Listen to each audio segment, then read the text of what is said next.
तमसो मा ज्योतिर्गमय मृत्योर्मायमृतंगमय आविराविर्मयेधि।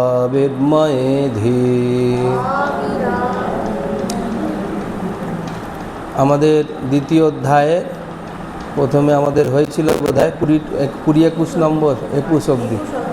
আমরা একটু সাধ্যায় করে নিই একটুখানি।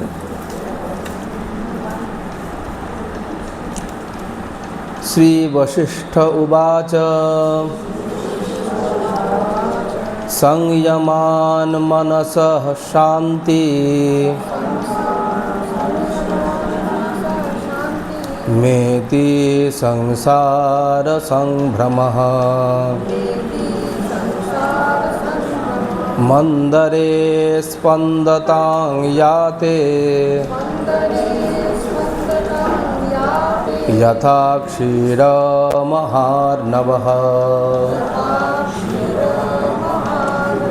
चित्तोन्मेषनिमेषाभ्यां संसारस्योदयक्षयो वासना प्राणसंरोधा दनिमेषं मनः कुरु। अयं हि स्वविकल्पोत्थः स्वविकल्पपरीक्षया क्षीयते दग्ध संसारो निस्सार इत्यसंशयः। परिज्ञानेन सर्पत्वं चित्रसर्पस्य नश्यति यथा तथैव संसार स्थित एव प्रशाम्यति। पुंसो निजमनो मोह कल्पितो दुःखदः स्मृतः संसार चिरबेतालो विचारेण विलीयते। ईदृशी राममायेयं या स्वनाशेन हर्षदा न लक्ष्यते स्वभावोऽस्याः प्रेक्ष्यमाणैव नश्यति। अहो नु चित्रा मायेयं तात विश्वविमोहिनी सर्वांग प्रोतमप्यात्मा ययात्मानं न पश्यति। यदिदं दृश्यते किंचित् तन्नास्ति किमपि ध्रुवम्। यथा गंधर्वनगरं यथा बारी मरुस्थले यत्तु नो दृश्यते किंचित् दन्तस्थमपि किंचन अविनाशं तदस्तिह सत्सदात्मेति कथ्यते स्वज्ञानदर्पणे स्फारे समस्ता वस्तुजातयः इमास्ता प्रतिबिम्बन्ति सरशिव तटद्रुमाः सर्गश्चित् स्पन्दमात्रात्मा सम्यक् दृष्टो विलीयते उदेत्य सम्यक् दृष्टौ तु रज्ज्वां सर्पभ्रमो यथा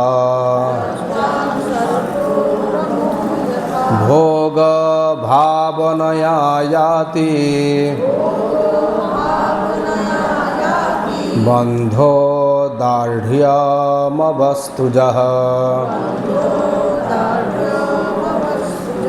ययो प्रशान्तया याति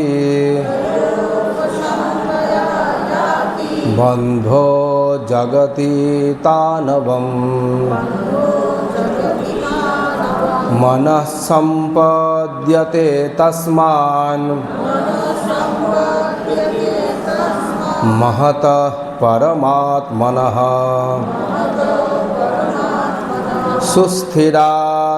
सुस्थिरादस्थिराकारं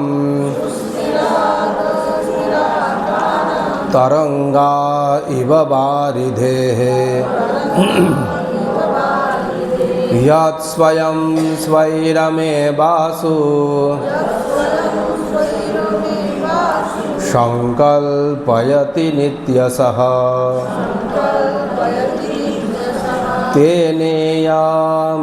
तेनेयमिन्द्रजालर्श्री जाग्रति प्रवितन्यते अबुत्पन्यस्य कनके এটা 15 यथा बालस्य बेतालो मृत्यु पर्यंत दुःखदः असदेव सदाकारं तथा मूढमतिर्जगत् अबुत्पन्यस्य कनके कानने कटके यथा कटक व्यक्तिरेवास्ति न मनागपि हे मधिः यथाग्न्यस्य पुरागार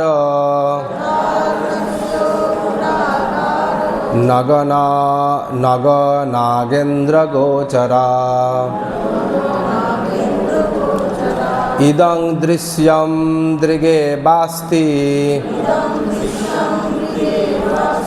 न त्वन्या परमार्थदिक् अज्ञस्य दुःखौघमयम् ज्ञस्यानन्दमयं जगत् अन्धां भुवनमन्धस्य प्रकाशन्तु स्वचक्षुषः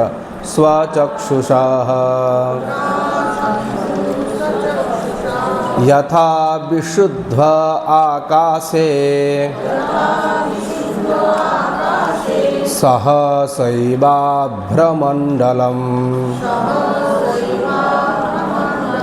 भूत्वा विलीयते यद्वद्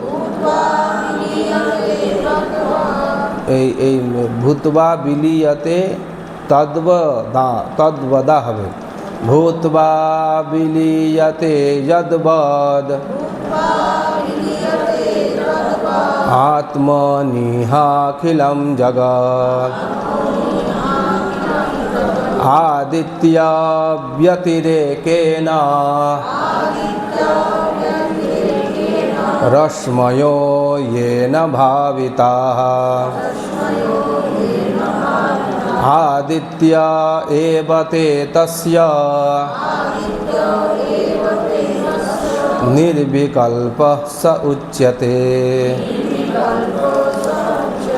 तन्तुमात्रो भवत्येव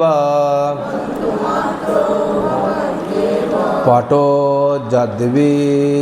जद्विचारितः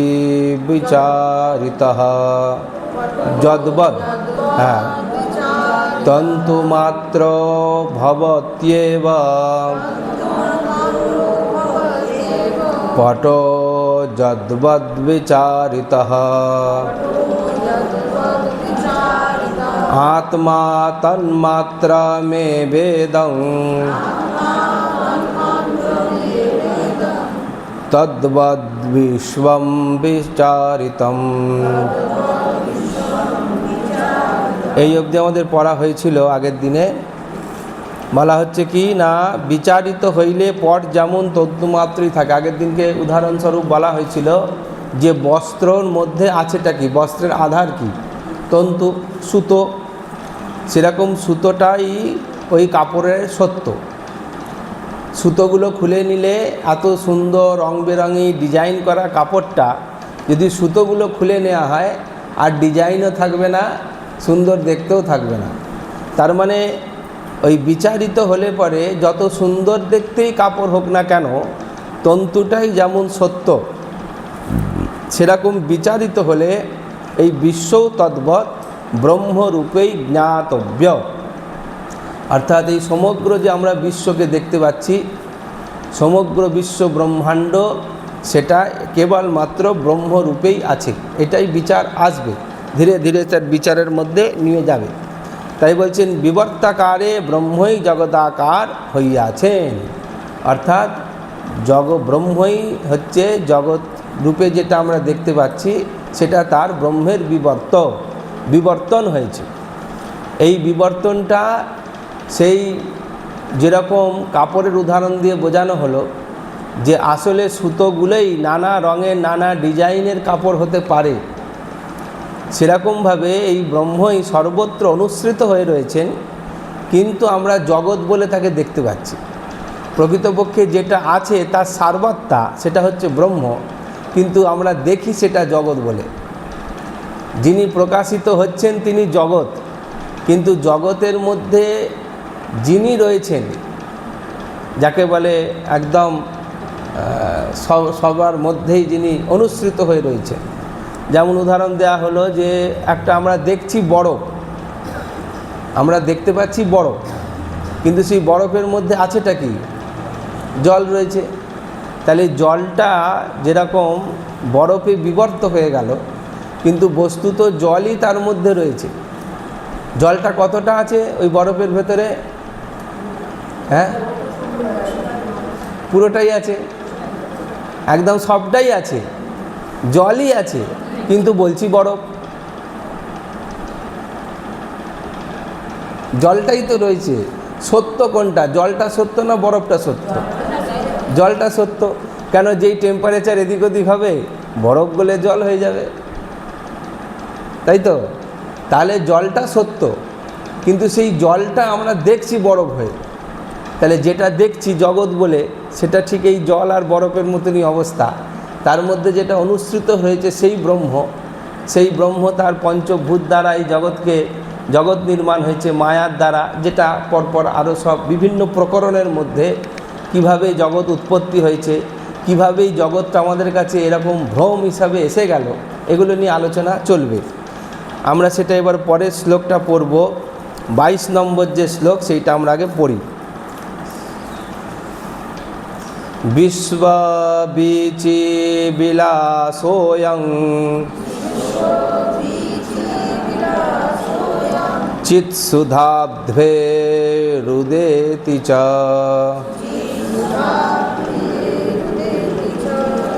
বিলীয়তে চ তত্রৈব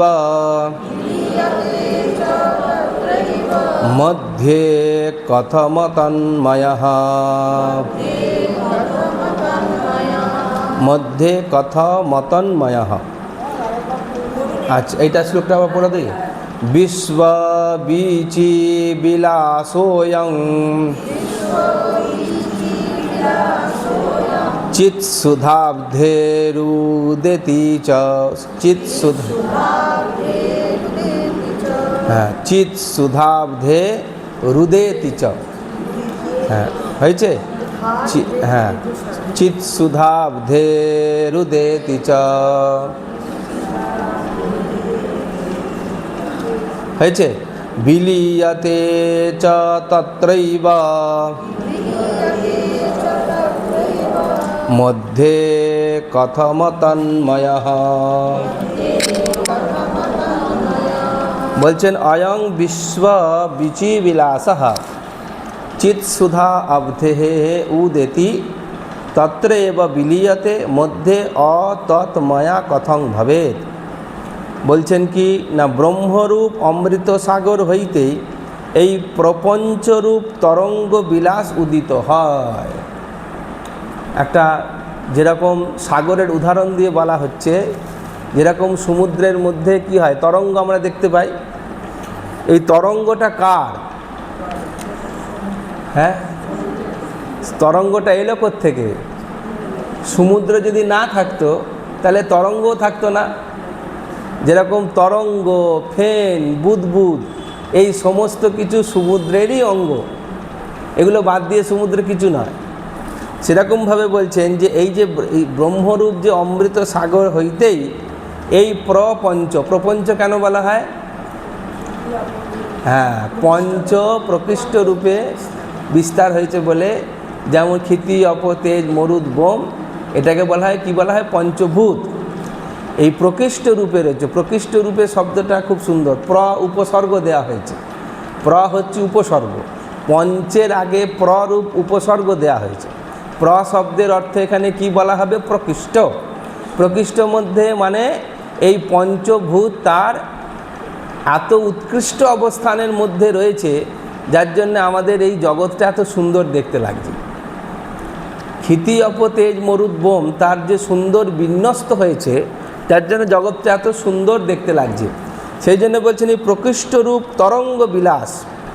তরঙ্গ উঠছে, আর তরঙ্গ মানেটা কি? তরঙ্গ মানে ঢেউ। ঢেউটা স্থির থাকে? কোনো দিন এরকম দেখেছেন একটা ঢেউ স্থির আছে? না না, 22টা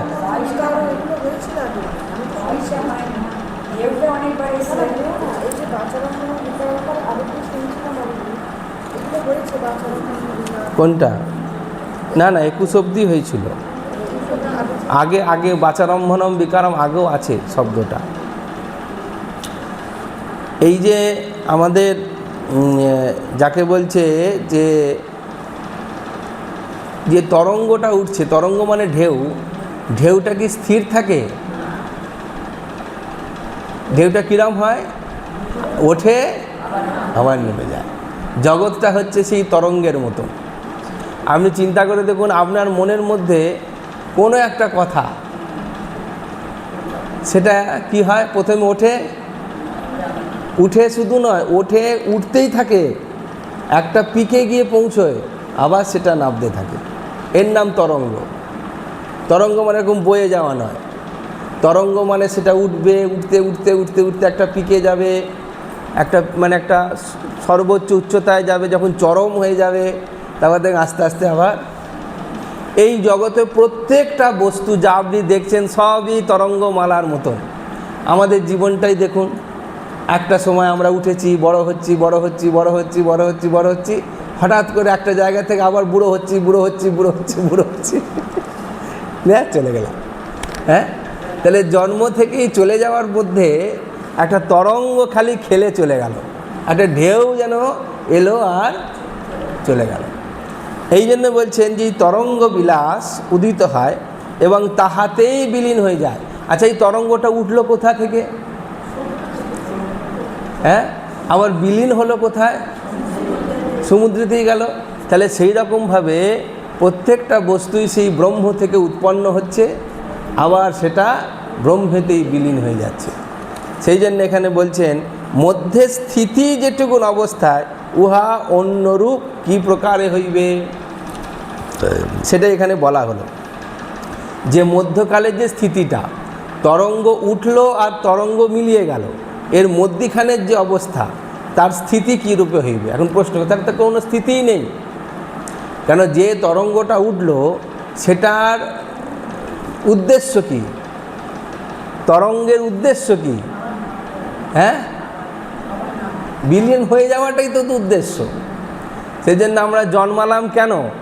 কী জন্য জন্মেছি? হ্যাঁ,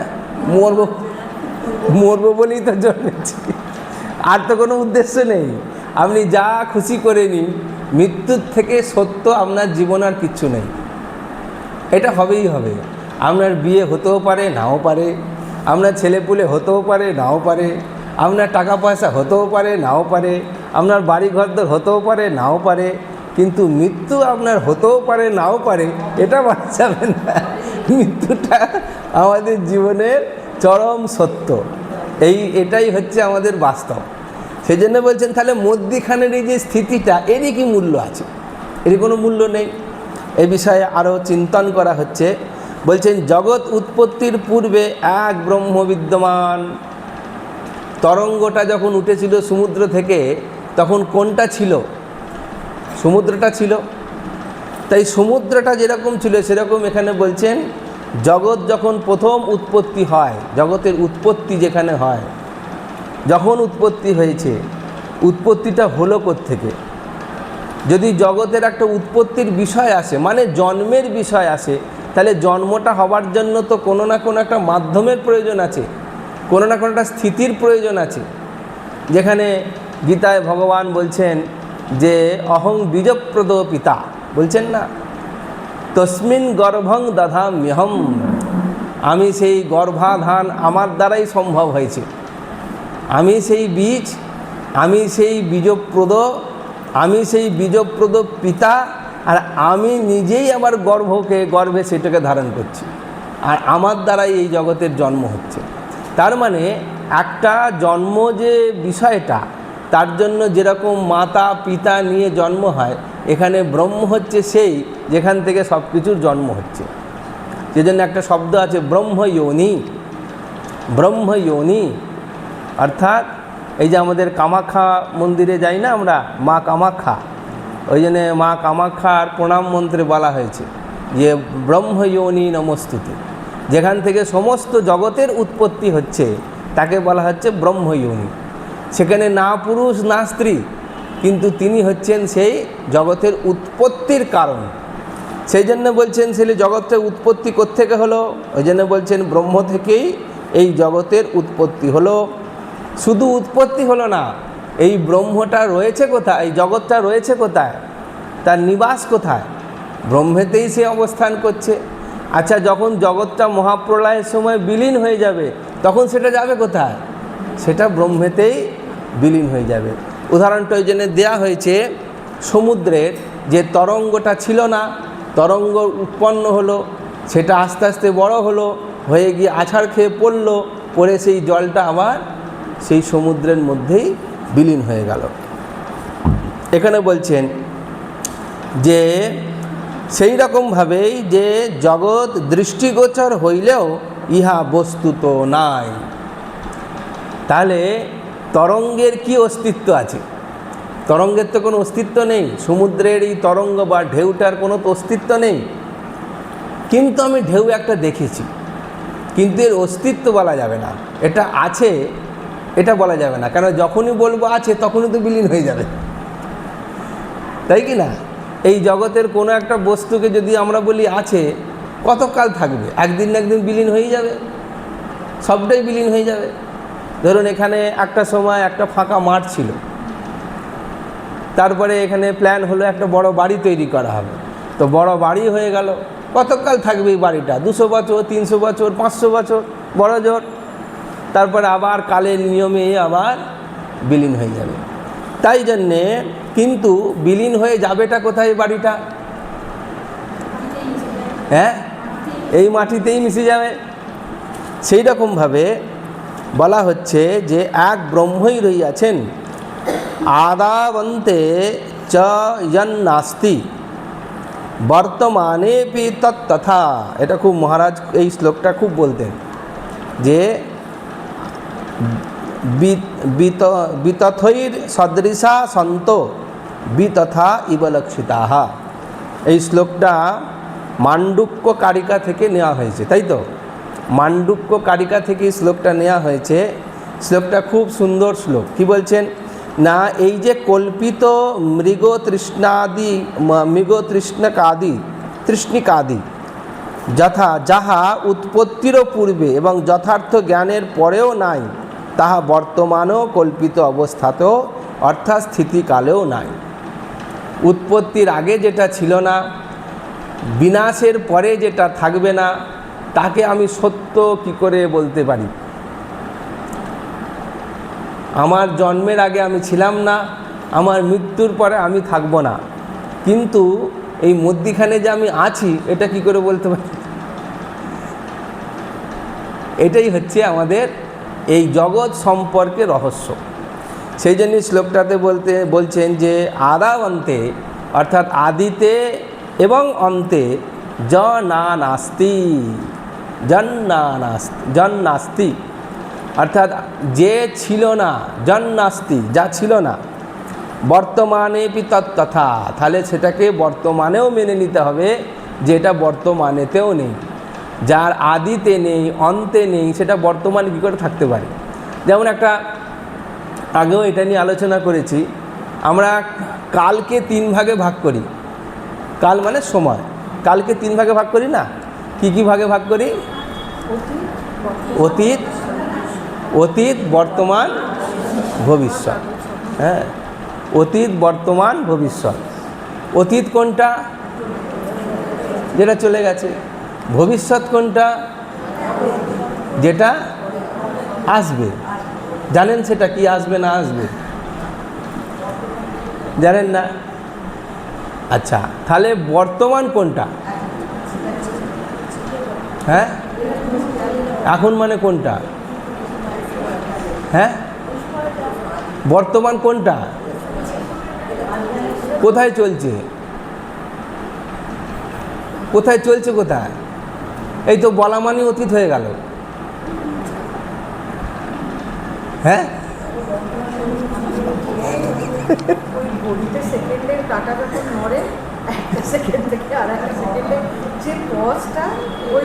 পজ কোথায় হচ্ছে? বর্তমানের অস্তিত্ব কোথায়? বর্তমানের অস্তিত্ব আছে? আমার তো মনে হচ্ছে নেই। বর্তমান বলে কিছু পাওয়া যাচ্ছে কি?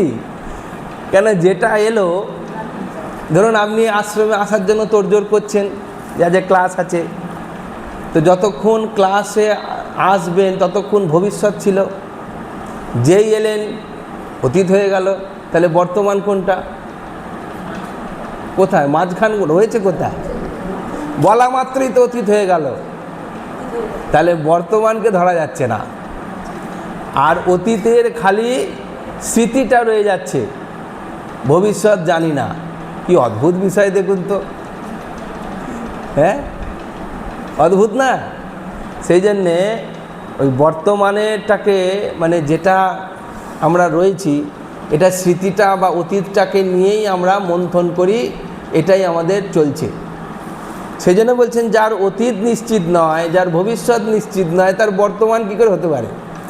এইটাই এই শ্লোকের মধ্যে বলছেন। তদ্রূপ জাগ্রত দৃশ্য পদার্থ সকল, যা কিছু জাগ্রত অবস্থায় দৃশ্যমান যা কিছু আমি দেখছি, মিথ্যা মৃগতৃষ্ণকাদি তুল্য হইলেও মূঢ় দিগের দ্বারা সত্যরূপে গৃহীত হয়। একে সত্য কারা বলবে? বেদান্তের ভাষা বা এই গ্রন্থের ভাষা অনুযায়ী তাদের বলা হচ্ছে মূঢ় ব্যক্তি, অজ্ঞানী ব্যক্তি, জ্ঞানহীন ব্যক্তি এই জগৎটাকে সত্য বলে বলবে।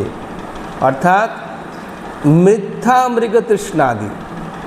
মৃগ মানে যেমন আমাদের বন্য জীবজন্তুরা, হ্যাঁ, হরিণ ইত্যাদি, হ্যাঁ, এদের বলে মৃগ। তাদের তৃষ্ণা লাগলে পরে তারা কি করে? সে ছুটে বেড়াচ্ছে, কোথায় জল কোথায় জল। কিন্তু দুপুরবেলায় দেখবেন এই হাই রোডের ওপর দিয়ে যখন গাড়ি যাচ্ছে, মাঝে মাঝেই মনে হয় সামনে বোধহয় খানিকটা জল ফেলে রেখেছে কেউ। যত গাড়ি কাছে যায় দেখি কোথায় জল, কোনো জায়গায় জল নেই। সেরকম আমাদের যে মরীচিকার মতন যে তৃষ্ণাতে আমরা খালি ছুটে বেড়াচ্ছি, কিন্তু বাস্তব হলো এটা সম্পূর্ণরূপে জগৎটা মিথ্যা বলেই প্রতীতি হচ্ছে। সত্য বলে আমরা সেটাকে প্রতীতি মানে ভ্রম, সত্য বলে প্রতীতি হচ্ছে মানে ভ্রম হচ্ছে, কিন্তু বস্তুত এর কোনো অস্তিত্ব নাই। এই অস্তিত্বহীন বিষয়টাকে নিয়ে আলোচনা, কি কেন অস্তিত্ব নেই সেটা নিয়ে এবার আলোচনা শুরু হয়েছে। কি বলছেন? যে উৎপত্তি স্থিতি ও লয় এই কালত্রয়ে জগৎ ব্রহ্মরূপ বলিয়া ব্রহ্মই জগতের বিবর্ত উপাদান কারক। বিবর্ত উপাদান কারণ, অর্থাৎ জগৎটা যে আমরা দেখতে পাচ্ছি সেটা ব্রহ্মেরই বিবর্ত। আগের শ্লোকেই বলেছে ব্রহ্মকেই ব্রহ্মেরই বিবর্ত। যেরকমভাবে আমরা বরফের কথা বললাম, যে বরফটার সত্যতা কি? বরফটার সত্য কি? বরফ তো নাম দিয়েছি বরফ, সেটা একটা কঠিন, মারলে পরে মাথায় পড়লে পরে ফেটে যাবে। এই যখন শিলাবৃষ্টি হয়, জলও পড়ছে বরফও পড়ছে, আমরা বলি এখন যাস নি রে, মাথায় লাগলে মাথা ফেটে যায়, বড় বড় চাই বরফ পড়ছে আকাশ থেকে, বলি কি না? তার মানে সেটার বস্তুত কি? খানিক পড়ে রইল, কিছুক্ষণ পরে দেখলাম সেইগুলো আবার জল আকারে বেরিয়ে চলে গেল। সেই রকমভাবে এখানে এই জন্য শ্লোকটা বলা হচ্ছে যথা ন তোয়তো ভিন্নঃ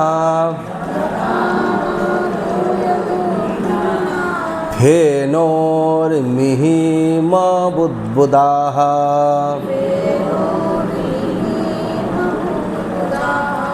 আত্মন্নোপি যথা ভিন্নম বিশ্বমাত্মা বিনির্গতম। বলছেন যথা ফেন উর্মি হিম বুদ্বুদাহ তোয়তঃ ভিন্না না। যেরকমভাবে সমুদ্রের জল থেকে ফেন, তরঙ্গ, তুষারখণ্ড, ওই যে বললাম যে বরফের টুকরো, ও বুদবুদ অর্থাৎ জলের মধ্যে যে ফেনা রাখার যে বুদবুদ ওঠে, সেই বুদবুদ, এই সমস্ত কিছু জল হইতে কোনো ভিন্ন পদার্থ নয়। জল ছাড়া আর কি এগুলো? সমুদ্রের তীরে দাঁড়িয়ে এগুলো দেখেন না? দেখতে পান তো? ফেনা দেখছেন খানিকটা, আবার বুড়বুড়ি কাটছে, জলের মধ্যেই বুড়বুড়ি কাটছে, আবার একটা বড় ঢেউ ছুটে আসছে। এই যে এত কিছু যে একটা ঘটনা ঘটছে, এর সত্যতা কি? সমুদ্রের জলটাই এর সত্যতা। সেই জন্যে এই যা কিছু আমরা তরঙ্গ আকারে, ফেন আকারে, বুদবুদ আকারে যা কিছু জল হইতে ভিন্ন নহে, সেরকমভাবে আত্মা হইতে জাত ও ভিন্ন রূপে প্রতীয়মান বিশ্ব তদ্রূপ আত্মার সহিত অভিন্ন। আমাদের একটা ধারণা আছে যে আগে আমরা জন্মাই, তারপরে আত্মা বলে কিছু একটা আমাদের মধ্যে ঢুকে পড়ে, তাই তো? আবার যখন আমরা মরে যাই তখন আমরা বলি আত্মাটা বেরিয়ে চলে গেল। এইটাই আমাদের সাধারণ ধারণা, এটাই আমরা ভাবি, তাই তো? কিন্তু আসল কথা হচ্ছে যে আত্মা এখান থেকে যায়ও না, আত্মা এখানে আসেও না। আত্মা না তো যায়, আত্মা না তো আসে। তাহলে এই আত্মার মধ্যেই এই খেলাগুলো, পঞ্চভূতের খেলা চলছে। আত্মাটা এখানেই ছিল, আত্মাটা এখানেই রয়ে যাবে। দেহটা এসেছিল দেহটা চলে যাবে। আমরা ঠিক উল্টোটা বলি, তাই কি না? দেহটা এসেছে, দেহটাই চলে যাবে। বলবেন দেহ কোথায় যাবে? আত্মা তো চলে যায়, মরে গেলে তাহলে আত্মা যায় না, আত্মা এখানেই আছে। বলে তাহলে মরে গেল কি করে? আরে ওর যন্ত্রগুলো বিকল হয়ে গেছে বলে মরে গেছে, হার্টটা ফেলিওর হয়ে গেছে বলে মরে গেছে, তাতে আর আত্মার কি দোষ আছে? যেমন ধরুন এখানে সব কথা ইলেকট্রিক চলছে, ওই প্রত্যেকটা পাখা, আলো, ওই মাইকটা, এই সব ইলেকট্রিকে চলছে। এখন ধরুন এই মাইকটা খারাপ হয়ে গেল, দোষ কি ইলেকট্রিকের? ইলেকট্রিক তো ছিলই, ইলেকট্রিক তো আছেই, ইলেকট্রিকটা থাকবেই, কিন্তু এই যন্ত্রটা এমনই বিকল হয়ে গেছে, একে না পাল্টালে আর হচ্ছে না, তাই কি না? তাহলে দোষটা কার, ইলেকট্রিকের না যন্ত্রে? সেরকম আমাদের ইলেকট্রিক মানে আত্মা, সে সর্বত্রই রয়েছে, আলাদা আলাদা বিষয় আলাদা আলাদাভাবে তার রিয়াকশান দিচ্ছে। যেমন মাইকের কাজ এই শব্দটাকে জোর করে দেওয়া, সে করছে, কিন্তু এর মধ্যে ইলেকট্রিক রয়েছে, ইলেকট্রিকের কাজ নয় এই শব্দটাকে বড় করে দেওয়া। সেরকম ইলেকট্রিকের কাজ নয় এইটা, এই পাখাটা মাথার ওপর হাওয়া দেওয়া, ইলেকট্রিকের কাজ নয় আমার ঘরটাকে যাকে বলে ঠান্ডা করে দেওয়া, ইলেকট্রিকের কাজ নয় আমার ঘরটাকে গরম করে দেওয়া, ইলেকট্রিকের কাজ নয় এখন গ্যাসের সমস্যা চলছে অনেক বাড়িতেই, কী সব রয়েছে না, কি বলে ইন্ডাকশান না কি বলে, তাই তো? ওই আমাকে ভালো মন্দ রান্না করে দেওয়ার দায়িত্ব ইলেকট্রিকের নয়। ইলেকট্রিকের দায়িত্ব কি না, ইলেকট্রিকের কাজ ওটা। কিন্তু ইলেকট্রিক থাকলে ওই যন্ত্রগুলো স্বকর্মে নিযুক্ত হয়ে সেই কাজটি সম্পাদন করবে। যেরকম আমি পাখাকে যদি বলি, হে পাখা আমি চোখে দেখতে পাচ্ছি না, কিছু আলো দাও, দেবে? লাইটকে দেখে বললাম, হে লাইট আমার খুব গরম হচ্ছে, আমাকে একটু হাওয়া দাও, দেবে?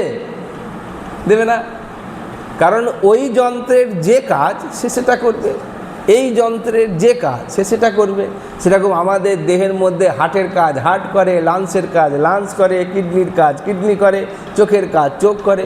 আচ্ছা চোখকেও যদি বলি ঠিক শুনতে পাচ্ছি না চোখ, আমাকে একটু শুনতে দাও, তো চোখ বলবে যে হ্যাঁ শুনতে পার? না কানকে যদি বলি একটু দেখতে পাচ্ছি না, কান একটু দেখিয়ে দাও, তো পারবে?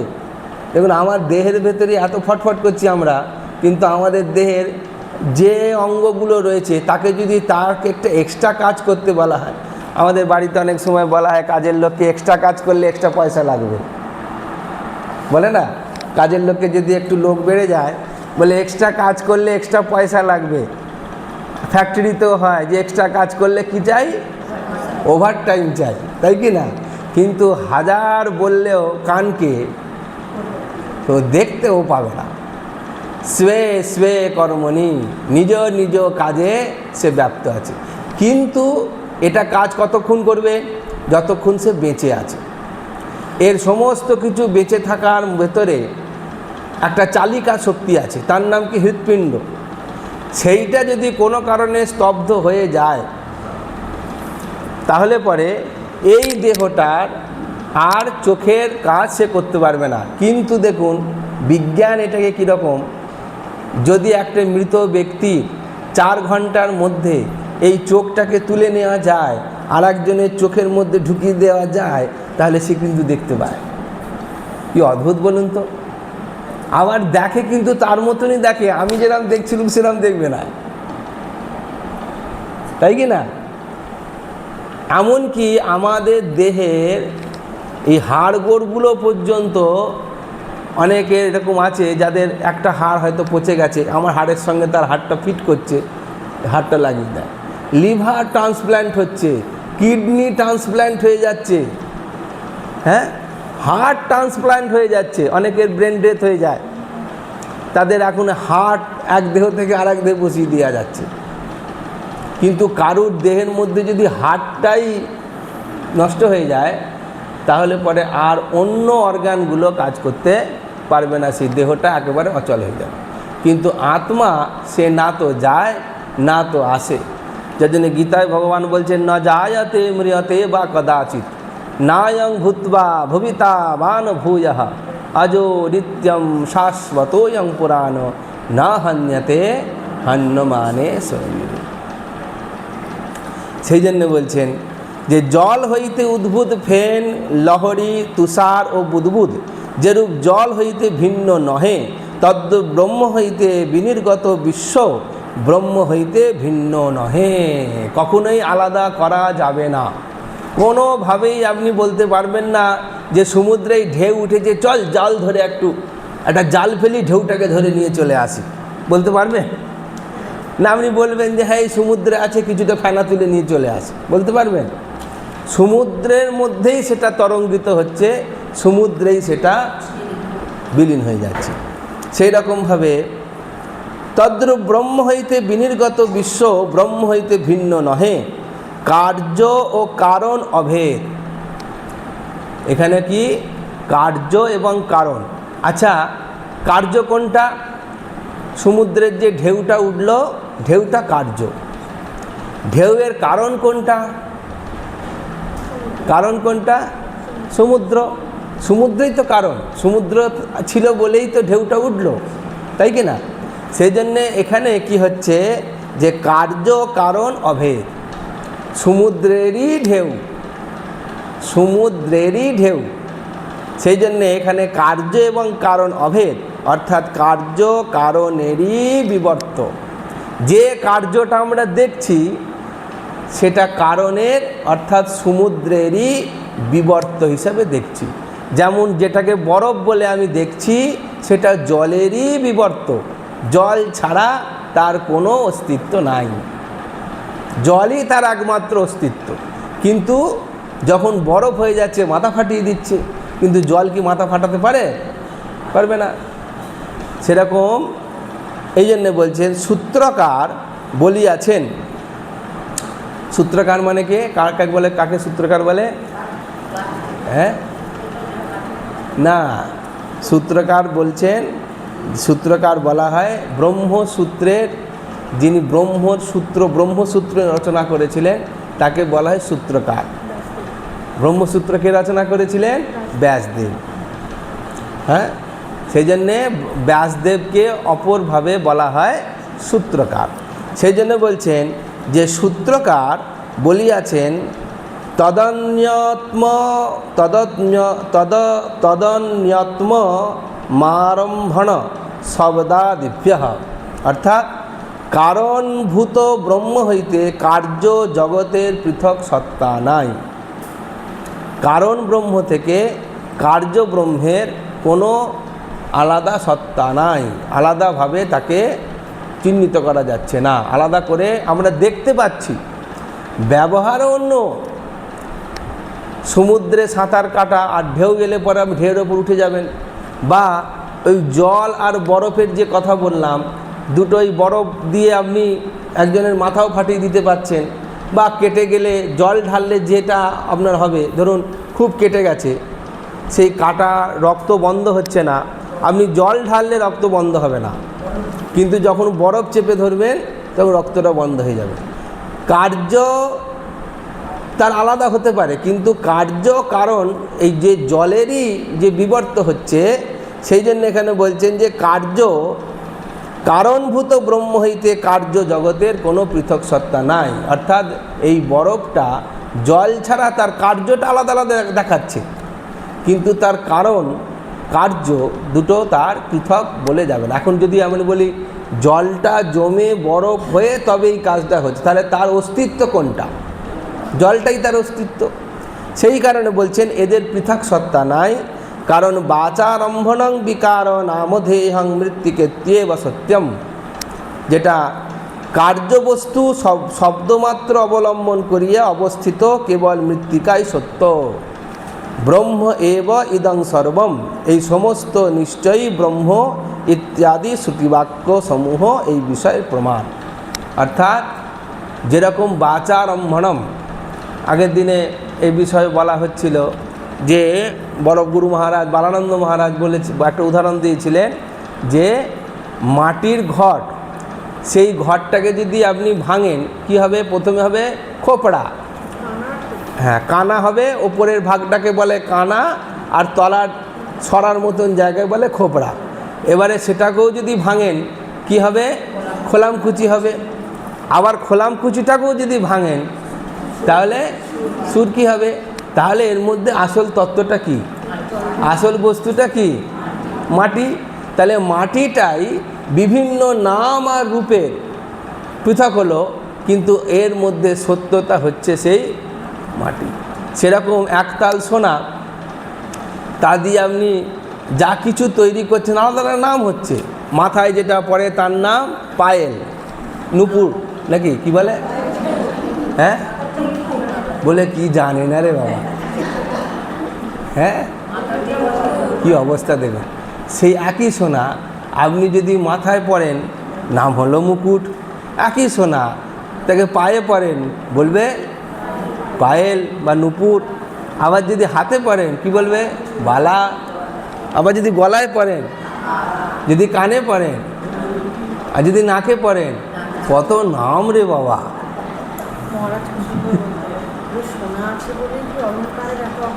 হ্যাঁ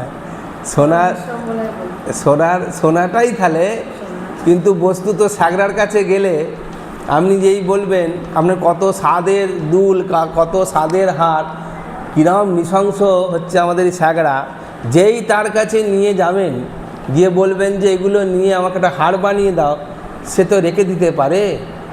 সে ফট করে দিল গলিয়ে, সব আগুনে ফেলে দিল, গলিয়ে একতাল সোনা বার করে দিল, দিয়ে বললো যে না না আপনার এতে হবে না। বলে এত গয়না দিলাম তা তো হলো না। বলছে না না খাদ মেশানো ছিল না।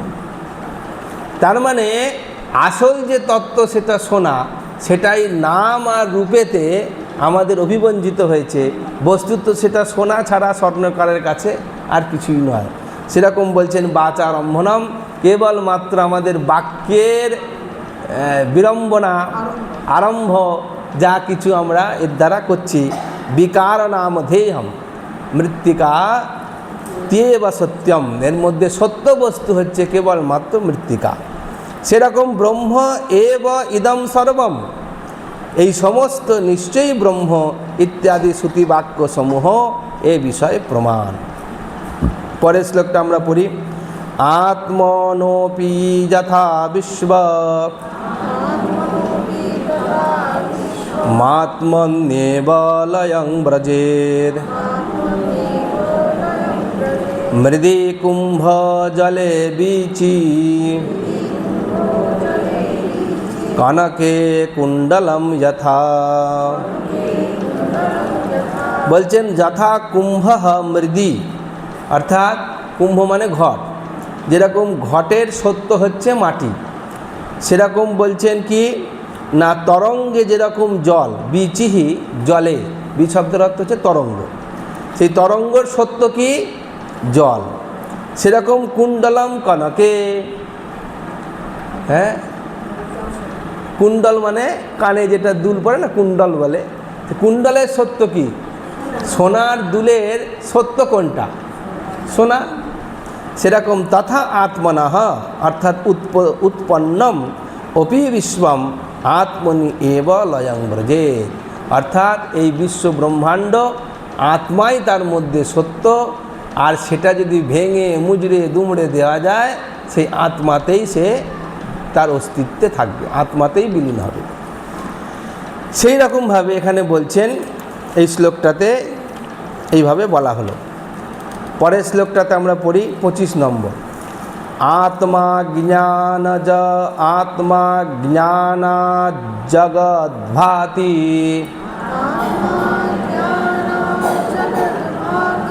ह्यात्मा ज्ञानान्निवर्तते रज्ज्वा ज्ञानादहिद्भाति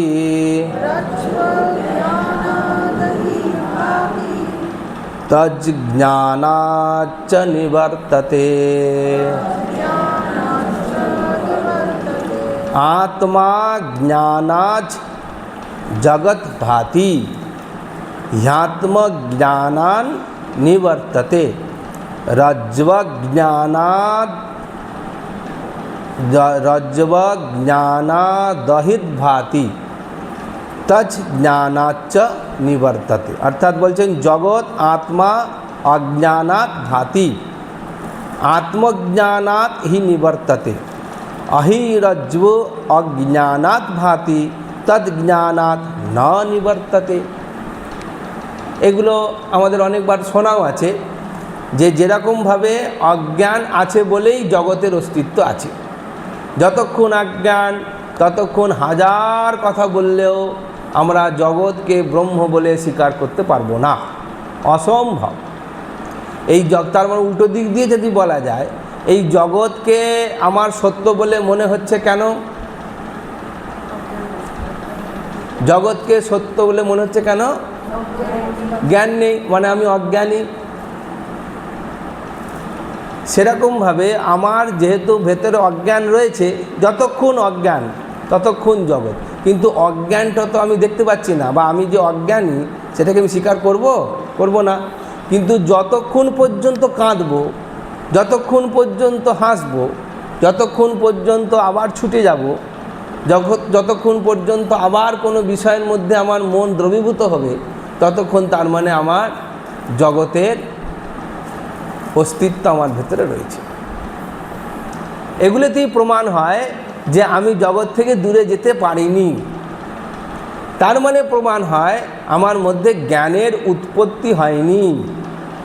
অনেক পড়েছি, অনেক বই পড়েছি, অনেক প্রবচন শুনেছি, অনেকভাবে আমি ব্যাখ্যা শুনেছি, অনেক হয়তো ব্যাখ্যা করেওছি, কিন্তু কার্যকালে সমুৎপন্নে যখন কাজ আসল বিচারের সময় আসে, তখনই আমার আসল পরীক্ষাটি হয়।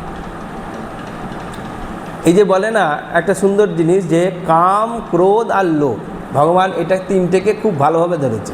বলেছেন আমরা বলি না যে আমাদের ষড়রিপু, কাম, ক্রোধ, লোভ, মোদ, মোহ, মাৎসর্য, ভগবান এই ছটাকে ছেটে কেটে তিনটেতে করে দিয়েছে। কি কি? কাম, ক্রোধ তথা লোভ, তস্মাৎ এতৎ ত্রয়ং ত্যজেৎ। কি অদ্ভুত বিষয় দেখুন, যে কখন যে আমাদের ভেতরে কামনার উৎপত্তি হয় জানি না, কিন্তু কারুর ভেতরে কামনা আছে আপনি বুঝবেন কি করে? দেখতে পাওয়া যায় না। বোঝা যায়? বুঝতে পারেন? চোখ দেখে বোঝা যায়? মুখ দেখে বোঝা যায়? বোঝা যায় না। কিন্তু কাম কারুর ভেতরে আছে বুঝবেন কি করে জানেন? যখন দেখবেন সে রেগে যাচ্ছে। কারুর মধ্যে ক্রোধ উৎপত্তি হচ্ছে মানে তার মধ্যে কামটা রয়েছে। আর একটা জিনিস, তারপরে হচ্ছে লোভ। কামকে আপনি বুঝবেন আর একটা বস্তু দিয়ে, তার নাম হচ্ছে লোভ দিয়ে। কোনো বস্তুর প্রতি আমার লোভ আসছে কিনা, খাবারে আসতে পারে, বিষয়ে আসতে পারে, কোনো দ্রব্যর ওপর হতে পারে, কাউকে দেখে হতে পারে। যা কিছুতেই আমার লোভ আসছে, সঙ্গে সঙ্গে বুঝতে হবে ও তার মানে আমার ভেতরে এখনো কামনাটা রয়ে গেছে। এই কামনাটা তার মানে এই লোভের মূল হচ্ছে কাম। তার মানে আরও যদি এটাকে ছেটে কেটে বলা যায়, যদি কামনার ওপর আপনার কন্ট্রোল এসে যায়, এই কামনার প্রতি যদি আপনার কামনার রহস্যটা যদি আপনি জানতে পেরে যান, তাহলে পরে লোভ আর ক্রোধ এই দুটো আপনার থেকে ছেটে কেটে বাদ চলে যাবে। এখন এই কামনার রহস্যটা কি, আপনি তার মধ্যে আরও গভীরে বিচারে গিয়ে দেখলেন, ও বাবা, আমার ভেতরে যে বাসনাগুলো ফুটে ফুটে বেড়াচ্ছে, সেগুলি হচ্ছে কামনার আসল কারণ। আমার ভেতরে যে অতৃপ্তি রয়েছে, ভোগে অতৃপ্তি রয়েছে, হাজার খেয়েছি কিন্তু খাবার প্রতি লোভ যাচ্ছে না। হাজার গয়না পরলেও, অনেক বাড়িতে অনেক মায়েদের আছে যে মাথা থেকে পা পর্যন্ত গয়না আছে, কিন্তু গয়নার দোকানে গিয়ে বলে ওটা কিনে দাও, ওইটা কেমন দেখান তো একবার। তাদের বাড়ির লোকেরা বলে, স্বামীরা বলে, এই তোমার 10খানা হার রয়েছে, বলে না এই ডিজাইনটা নতুন দেখছি। যা বাবা, ওই ডিজাইনটা নতুন বলে না, কিন্তু কিনতে হবে। তার মানে সোনার ওপর বাসনাটা নয়, বাসনাটা হচ্ছে এই জগতের বৈচিত্র্যকে আরও ভোগ করব, এইটি আমার বাসনা। এই বাসনাটাই রহস্য হচ্ছে আমার এতদিন বেঁচে থাকার কারণ। আমি যে আরও এখনও বাঁচতে চাইছি তার একটাই কারণ, যে জগতের আবার নতুন যদি কিছু আসে, বৈচিত্র্য। দেখবেন এখনকার দিনে এটা খুব টেস্ট করবেন নিজেদের, মোবাইল আজকাল সবার কাছে অ্যান্ড্রয়েড ফোন হয়ে গেছে, সবাই দেখে। কোনো দেখবেন ওই মোবাইলের মধ্যে যেই পুরনো জিনিস দেখবেন, সঙ্গে সঙ্গে কী করবেন, আঙুল দিয়ে সরিয়ে দেবেন। কিন্তু সরাতে সরাতে যখন দেখবেন একটা নতুন কিছু এলো, সঙ্গে সঙ্গে দাঁড়িয়ে পড়লেন। তাহলে এতক্ষণ মোবাইলটা আপনি ঘাঁটছিলেন কেন? কেন ঘাঁটছিলেন? ওই নতুন কোনো একটা জিনিসকে দেখবেন বলে। আমাদের জীবনের রহস্যটা হচ্ছে সেইটাই, যে নতুন করে আমরা একটা জিনিস দেখতে চাই। প্রত্যেক বছর নববর্ষ হয় কি হয় না ভাই জানি না, কিন্তু ক্যালেন্ডার বলে দিচ্ছে নাকি নববর্ষ। সূর্য যেখানে ছিল সেখানে, আমি যেখানে ছিলাম সেখানে, হ্যাঁ, গাছটা যেখানে ছিল সেখানে, সবাই যেমনকার মতন তেমন খাচ্ছে। নতুন করে কিচ্ছু সূর্য চন্দ্র কিচ্ছু দেখতে পাচ্ছি না। কিন্তু আমাদের জীবনে নতুন করে আস্বাদন করবার একটা বাসনার উদয় হয়ে যায়। এসে সকলেই বলে মহারাজ আশীর্বাদ করবেন, নতুন বছর যেন ভালো যায়। আরে বাবা, নতুন বছর আবার তো এই গত বছরও এসে বললে নতুন বছর ভালো যায়, আবার নতুন বছর ভালো যায়, এরপরে আবার নতুন বছর ভালো যায়। আরে নতুন বছরটা কি? নতুন বছর দেখতে দেখতে আমরাই তো পুরনো হয়ে যাচ্ছি। হ্যাঁ, ইংরেজিতে ওই জন্য খুব সুন্দর বলে, কাউকে জিজ্ঞেস করলে কি বলে, তোমার বয়স কত, বলবে কি বলবে, 14 years old, 14 বছরের পুরনো। 14 বছরের নতুন কেউ বলে কারোর বয়স জিজ্ঞেস করলে? আপনাকে যদি এখন জিজ্ঞেস করে যে আপনার বয়স কত, 70 years old, মানে আমি 70 বছরের, আমরা বলি আমার 70 বছর। পরের শব্দটা কিন্তু আর ভুলেও আমরা বাংলা মানে করে ওখানে লিখি না, কিন্তু লেখা উচিত যে আমি 70 বছরের পুরনো লোক, আমি 14 বছরের পুরনো লোক। যার 5 বছর বয়স সেও বলবে 5 years old, মানে আমি 5 বছরের পুরনো লোক। আমরা পুরনো হচ্ছি, কিন্তু কেন পুরনো হচ্ছি? নতুনের দিকে ছুটছি বলে আমরা পুরনো হচ্ছি। নতুনের দিকে ছুটছি বলে আমরা পুরনো হচ্ছি। যদি আমরা নতুনের দিকে না ছুটি, আমরা পুরনো হব না, তাই কি না? নতুনের আস্বাদন করার ছুটছি বলেই তো আমরা পুরনো হচ্ছি। এই যে নব নব আস্বাদন করবার যে বাসনার ফুটফুটানি আমাদের ভেতরে রয়েছে, এইখান থেকে উৎপত্তি হচ্ছে কাম, আর সেই কাম আমাদের অভিব্যক্তি হচ্ছে লোভ আর ক্রোধ। পেলে ভালো, না পেলে ক্রোধ, আর আবার পেয়ে গিয়েও শান্তি নেই, তারপরে আরও চাই, আরও চাই, তাতে লোভ এসে যাচ্ছে। সেই জন্যে এখানে আমাদের এই শ্লোকটাতে ব্যাখ্যা করতে গিয়ে তাই বলছেন যে আত্ম বিষয়ক অজ্ঞানবশতই বিশ্ব প্রতিভাত হয়।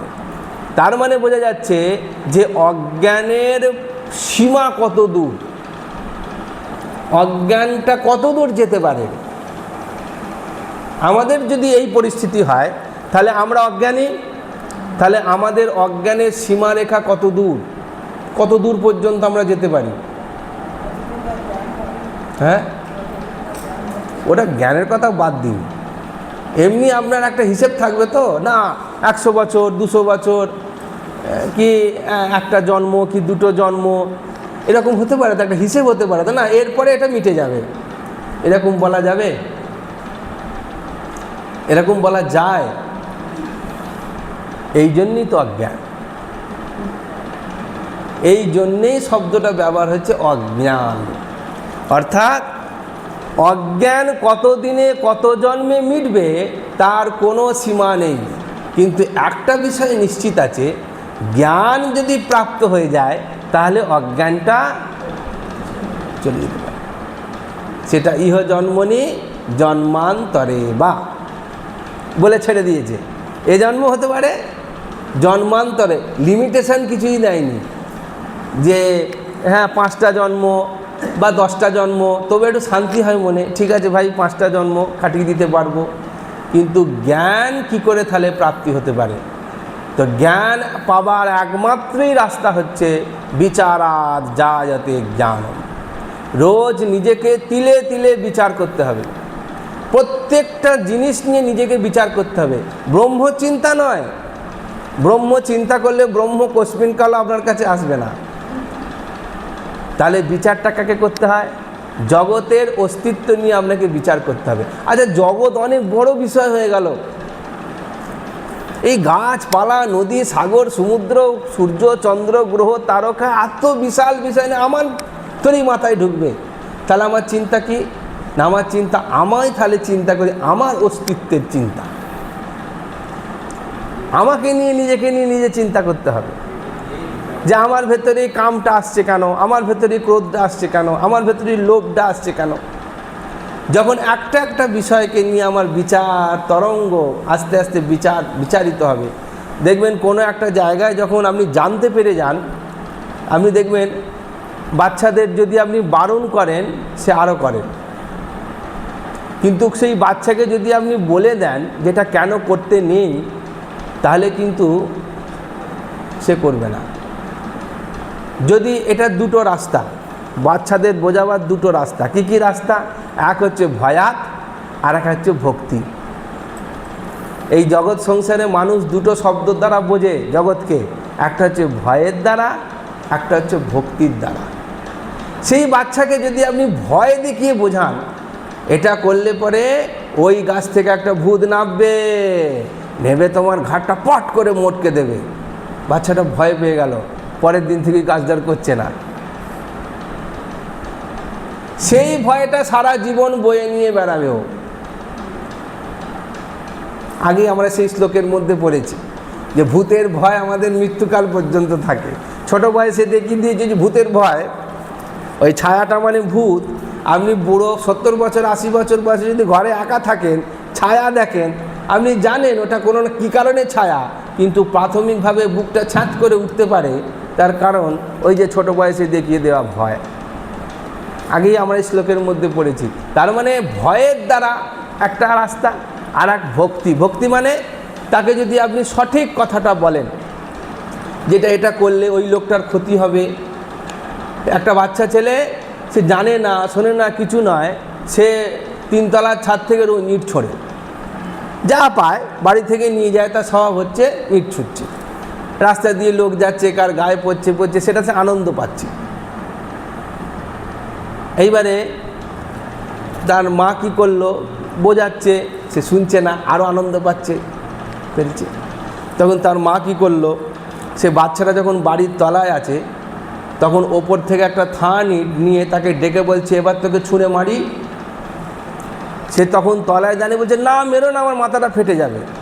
বলছে ঠিক তাই, ওপর থেকে তুই যে মজাটা পাচ্ছিস আমি মজাটাই পাচ্ছি, কিন্তু তলায় দাঁড়িয়ে তুই এটাকে যেটা ভয় পাচ্ছিস, সব লোক তলায় দাঁড়িয়ে এই ভয়টাই পায়। তারপর দিন থেকে ইট মারাটা বন্ধ হয়ে গেল। সে যখন নিজে ভয় পেয়ে গেল, ওই পরিস্থিতির মধ্যে পড়লো, তখন তার ভেতরে সেই অপব্যবহার মানে নিজের মানে বাজে স্বভাবটা তার মধ্যে থেকে চলে গেল। সেই রকমভাবে যখন জ্ঞান প্রাপ্তি হয়ে যাবে, তখন তার ভেতরের যাবতীয় অজ্ঞান চলে যাবে। কিন্তু অজ্ঞান যাবার একমাত্র রাস্তা বিচার।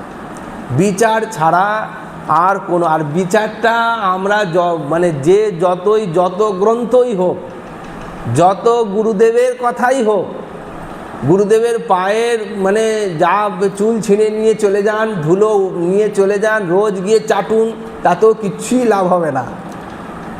হবে গুরু কৃপা লাভ হবে, গুরুর আশীর্বাদ লাভ হবে, কিন্তু বিচার যদি না আসে তাহলে পরে কিন্তু তার দ্বারা কিছুই সম্ভব হবে না।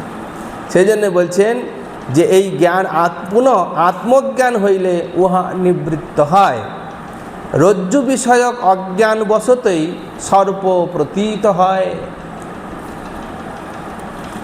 আমি আলো আধারের মধ্যে দড়িটা পড়ে আছে, আমি প্রথম থেকে দেখতে পাইনি, তাই আচমকা দেখলে পরে ওটাকে আমার সাপই মনে হচ্ছে, এবং সাপ মনে হওয়ার সঙ্গে সঙ্গে যা কিছু হবার সব ঘটনা ঘটে গেল, হার্ট অ্যাটাক পর্যন্ত হতে পারে, তাই কি না? যেন মনে হচ্ছে নড়ছে। এবার কেউ তার কাছাকাছি লাঠিটা নিয়ে এসে যদি নাড়তে যায়, সে দেখবেন আগে ছিটকে পালিয়ে ওপর দিকে চলে যাবে, তার ভেতরে সর্পদংশনজনিত স্মৃতি এ জন্মে পাক বা আগের জন্মে পাক বা কাউকে দেখে থাকুক, সেটা তার মধ্যে জাগ্রত হবে যে সাপে কামড়ালে খুব লাগবে আর তারপরে মরে যাবে। সেই সমস্ত স্মৃতি ওই দড়িটা না জেনে ভ্রম হয়ে গেল। সেরকমভাবে আমাদের জগৎ সংসারের আসল অস্তিত্ব না জানার কারণে যেটা জানলাম সেটা ভ্রমই জানলাম, মিথ্যাটাই জানলাম, এবং তার জন্যে আমাদের ভয় আমাদের তাড়া করে করে বেড়াচ্ছে। সেরকমভাবে এবং সেই রজ্জু জ্ঞান হইলে যখন সে জানতে পেরে যাবে পরিষ্কারভাবে যে না ওটা সত্যিই দড়ি, তখন তার আস্তে আস্তে সর্পজনিত ভয়টা ধীরে ধীরে চলে যাবে। যাহা তক জ্ঞান প্রাপ্তি তাহা তক সেই সম্পর্কে যাবতীয় ভ্রান্তি নাশ হয়ে যায়। ভ্রান্তি কতক্ষণ থাকে? যতক্ষণ না জ্ঞান প্রাপ্তি হচ্ছে। স্বপ্নটা কতক্ষণ সত্য থাকে? যতক্ষণ না সে জেগে যাচ্ছে। অন্ধকারটা কতক্ষণ তার অস্তিত্ব থাকে? যতক্ষণ না আলো জ্বলছে ততক্ষণ অন্ধকার আছে। এই আলোগুলো সব নিভিয়ে দেবো, আবার অন্ধকার চলে আসবে। সেই জন্য জ্ঞান উৎপত্তি হয়ে গেলে তখন তার ইত্যাদি ভ্রম তার থেকে নাশ হয়ে যায়। এবদি আজকে থাক। শঙ্করম শঙ্করাচার্যম কেশবম বাদরায়ণম সূত্রভাষ্যকৃতৌ বন্দে ভগবন্তৌ পুনঃ পুনঃ ঈশ্বর গুরুরাত্মেতি মূর্তিভেদ বিভাগিনে व्योमवद्व्यक्तदेहाय दक्षिणामूर्तये नमः। स्निग्धं हास्यं वदनकमले लोचने प्रेमदीप्तिः भाले ज्योतिशिरसि च जटाजूटचूडापि सङ्गा नित्यं यस्य स्फुरति हृदये शुद्धवात्सल्यधारा बालानन्दो भूरि विजयते वैद्यनाथस्वरूपः। ॐ पूर्णमदः पूर्णमिदं पूर्णात् पूर्णमुदच्यते पूर्णस्य पूर्णमादाय पूर्णमेवावशिष्यते। ॐ शान्तिः शान्तिः शान्तिः।